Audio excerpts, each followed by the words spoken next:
Suasana haru mewarnai doa bersama di keluarga Pasutri Suryanto dengan Adelin Simolang, warga Jalan Imam Bonjol, Kota Blitar. Putra sulung mereka yang bernama Aris Munandar, 25 tahun, dikabarkan tewas bersama teman-temannya yang lain saat mendaki Gunung Lawu. Yang membuat keluarga semakin resah adalah hingga kini jasad korban belum teridentifikasi. Pasalnya wajah serta bagian tubuh yang lain hangus terbakar. Dari 7 pendaki yang tewas ini, 6 diantaranya sudah berhasil diidentifikasi oleh petugas.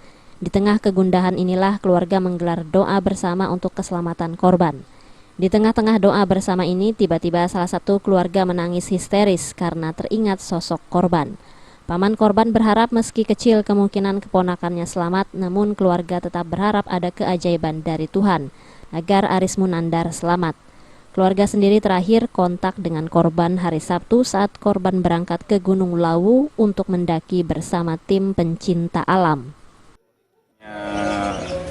Informasi yang waktu dihubungi hari Sabtu itu sudah tidak bisa.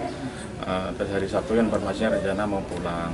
Tapi mudah-mudahan dengan yang informasi yang kita terima dari berbagai pihak ini, mudah-mudahan saudara Aris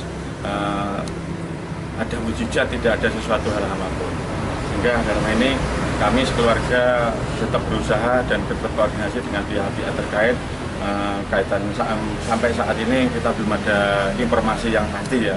Tapi kami sekeluarga berharap saudara Aris tidak ada sesuatu apapun, hingga Allah itu selalu melindungi saudara Aris. Sehingga nanti tetap kita berharap saudara Aris bisa kembali ke rumah tanpa suatu apapun. Aris Munandar sendiri berangkat ke Gunung Lawu bersama 4 rekan kerjanya dan 13 pencinta alam lainnya untuk melakukan pendakian ke puncak Gunung Lawu. Namun para pendaki terjebak di lereng Gunung Lawu antara pos 3 dan pos 4 yang terbakar. Dari Blitar, Jawa Timur, Hoirul Abadi melaporkan.